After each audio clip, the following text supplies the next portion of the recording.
안녕하세요. 한의사 양반입니다. 환자분들이 저한테 이런 질문을 할 때가 있습니다.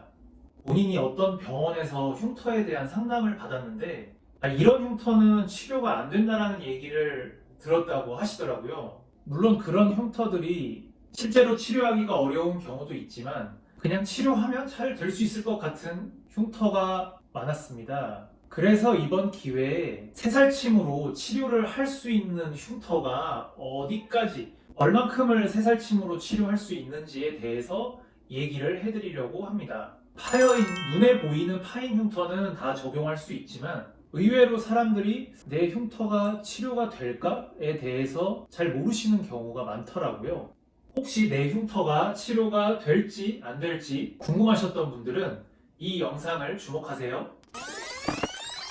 흉터의 종류는 보시다시피 크게 세 가지 정도로 구분을 합니다. 첫 번째로 라운드형. 라운드형 흉터의 특징은 흉터의 단면이 이렇게 원형 모양으로 파여 있는 흉터입니다. 대표적으로 수두 흉터 또는 전뺀 흉터, 그리고 손톱이나 긁힌 흉터, 이런 스타일의 흉터인데요. 눈에 잘 보이지만 좀 완만하게 파여 있다, 이런 식의 느낌을 가집니다. 두 번째로는 박스형 흉터인데요. 마찬가지로 파여 있는 모양이 박스 모양이다 라고 해서 이름 붙여졌는데, 박스형 흉터의 가장 큰 특징은 눈에 매우 잘 띄고 흉터가 몇 개인지 세는 게 쉽다라는 특징이 있습니다. 보통 눈에 잘 띄는 여드름 흉터가 박스형 흉터입니다. 세 번째로 송곳형 흉터가 있는데, 마치 송곳으로 피부를 이렇게 꽉 찍은 것 같이 크기는 작지만 깊이가 좀 깊으면서 날카롭게 파여있는 흉터인데요. 보통 이것도 여드름 흉터에 속하는 경우가 많은데, 사이즈가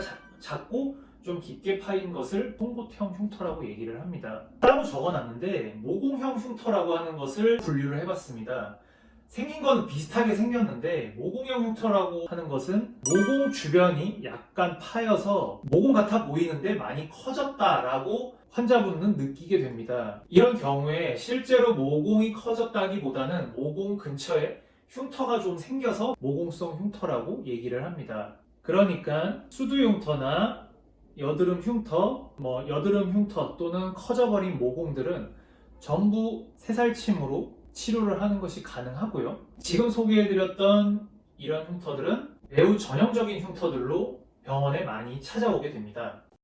그런데 요즘은 새살침이 많이 알려져서인지 이런 흉터들이 치료가 된다는 거는 보통 알고 계시던데, 좀 특이한 흉터로 문의를 하시는 분들이 부쩍 늘어났습니다. 그래서 최근에 많이 질문을 받는 다소 특이한 흉터를 소개를 해드릴 테니까 이런 흉터도 치료가 가능하다는 걸 알려드리겠습니다. 다소 특수한 흉터로서 이런 흉터들을 치료하고 있습니다. 하나씩 살펴볼게요. 첫 번째로 꿰맨 흉터입니다. 흔히 다쳤을 때 정형외과나 성형외과에서 바늘로 꼬맨 경험들 누구나 있을 수 있잖아요. 그러다가 흉터가 남는 경우가 많은데, 꿰맨 흉터의 특징은 파인 부분도 있고 파이지 않은 부분도 있고 또 파인 부분이 있고 파이지 않은 부분이 있고, 이렇게 흉터 모양이 일정한 게 아니고 매우 복잡하게 생겼습니다. 새살침 시술의 특징은 손으로 직접 하는 거기 때문에 각각 필요한 부분을 세밀하고 디테일하게 파여있는 부분만 자극을 줘서 꿰맨 흉터가 전체적으로 흐릿해지게 만드는 것을 목표로 합니다. 두 번째로 앞트임 수술 후 흉터인데요. 요즘에 특히 많이 문의가 들어오고 실제로 내원을 하시는 경우가 많습니다. 제 생각에 눈 주변의 살들이 얇고 약하기 때문에 앞트임 수술 후에 재생이 좀 더디게 되는 경우가 있는 것 같습니다. 구체적으로 모양을 살펴보면 눈 안쪽으로 초승달 모양의 흉터가 남는 경우가 많습니다. 눈 앞이고 작은 흉터기는 하지만 저희가 쓰는 얇은 침으로 자극을 한다면 마찬가지로 흉터를 흐릿하게 만들 수 있습니다. 세 번째로는 코 성형 후 흉터인데요. 눈과 마찬가지로 코는 살성이 연하기 때문에 수술 후에 흉터가 남는 경우가 있습니다. 코를 아래쪽으로 해서 봤을 때 모양입니다.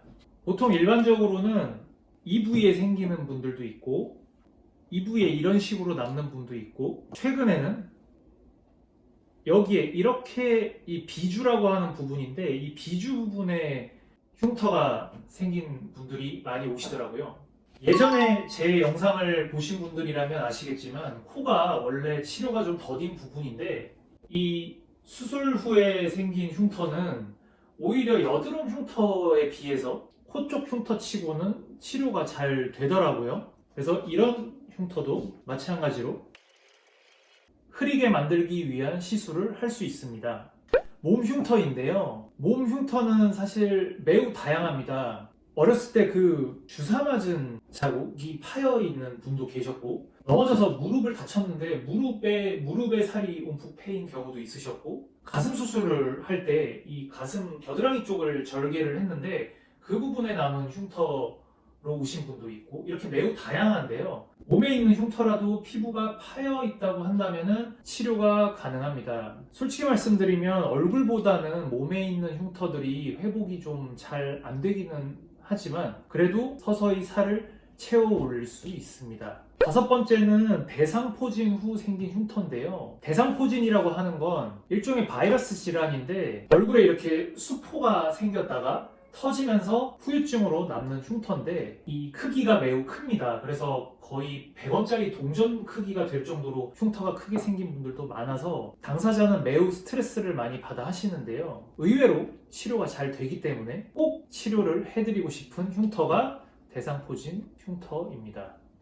네, 새살침으로 치료할 수 있는 특수한 흉터에 대해서 좀 알아봤습니다. 사실 이와 같은 흉터들이 일반적인 수두 흉터나 여드름 흉터에 비해서는 어려운 흉터인 게 사실입니다. 그런데 제가 환자분들이랑 상담을 해보면 이렇게 눈에 있는 흉터나 또는 코에 있는 흉터, 대상포진과 같이 크게 생긴 흉터는 특별히 다른 방법으로 치료를 하고 싶어도 할 수 없었다라는 얘기를 정말 많이 들었거든요. 그런데 이 침 치료로는 찌르는 것이 가능하기 때문에 스트레스를 많이 받고 계신 분이 있다고 한다면 새살침으로 다 치료할 수 있다라는 희망적인 얘기를 전해드리고 싶었습니다.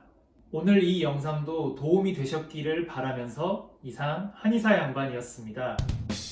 그리고 코로나 바이러스도 조심하세요.